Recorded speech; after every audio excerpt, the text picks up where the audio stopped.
April Ludgate is a main character on the TV show Parks and Recreation. This show is a political satire based on the small city of Pawnee, Indiana. Most of the humor in the show comes from mocking the everyday issues of residents, most of which are often trivial, such as raccoon infestations or insanely obese children. Most of the people in the Parks Department want to make the city better, such as Leslie Knope, while others are often driven by their own distinct personality traits, such as the greed of Tom Haverford. Right out of college, April Ludgate gets an internship in the Pawnee Parks Department. However, she does not like it very much, leading her to act very disinterested and use sarcasm relentlessly. As mentioned before, she is one of the people in the department who initially does not have an interest in making the city better.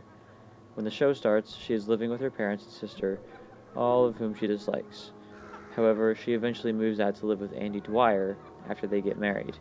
She has no specific medical history, physically or mentally. However, she often jokes of past illnesses to throw strangers off. April is mostly aloof in social situations, acting very distant. This leads her to be very sarcastic, making a subtle and witty joke out of everything, even if it's a serious topic. Furthermore, she often hides her true feelings for others, rarely showing small moments of affection. However, she openly shows her love for Andy when they begin dating. Most people tend to disregard what April says because it usually involves a melancholy and dark trend. Also, April typically avoids social situations and either likes being alone or with Andy.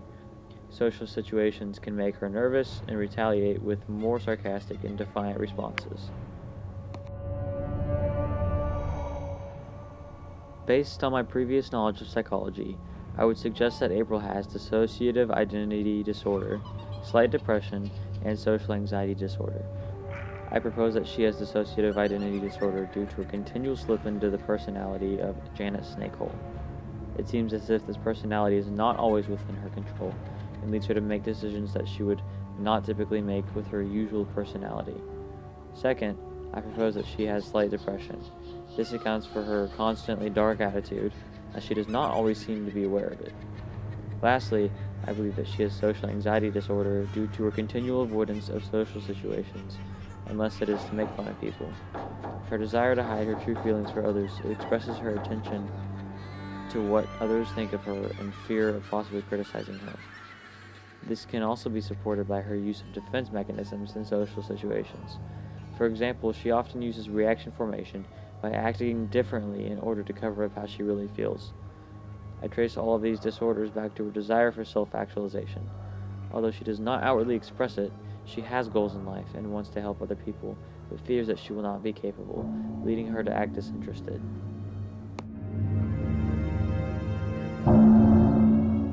Contrary to my previous evaluation, I would not diagnose April with depression. She shows some signs of it in her very melancholy attitude, low self-esteem, and poor concentration and decision-making, but I would not say that she is clinically depressed, because she does not express these traits to a very heavy extent, and she lacks suicidal behavior as well as appetite abnormalities. I would also say that she shows some signs of borderline personality disorder, but does not fully express it. For example, she does tend to have an unstable self-image, lasting anxiety, and feelings of emptiness. Again, she does not necessarily reflect these traits to a heavy extent, in addition to some of the more serious traits of BPD, such as suicidal behavior, unstable interpersonal relationships, or difficulty controlling anger. However, I would continue my claim that April has dissociative identity disorder. She often slips into her alternate role as Janet Snakehole, which leads to related alterations in behavior, consciousness, memory, perception, and cognition. This can be seen in her change in social functioning, often perpetuated by FBI agent Burt Macklin. Lastly, I would emphasize my original evaluation of April's social anxiety disorder, which I see as the root of all her behavior. This explains April's constant fear of social situations, especially her tendency to feel judged when in large groups. This is evident as she greatly worries about going to a high school prom with Andy. She endures the dance, but is anxious the entire time. More often than not, her fears are out of proportion to the actual threat of the social situation. This is what I believe her extensive use of defense mechanisms, dark humor, and sarcasm stems from.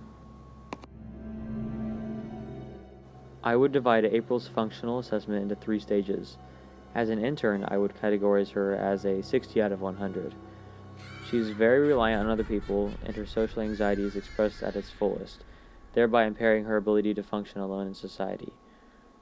In the second stage, during her time as a full-time employee, I would rate her at a 75, because she is still slightly reliant on her friends and coworkers, still expressing her social anxiety to a large extent, but becoming more independent as time progresses. Finally, as she begins to work for the American Service Foundation, I would rate April at a 90, because she is much more independent and mature, functioning well alongside Andy, but still expressing her social anxiety.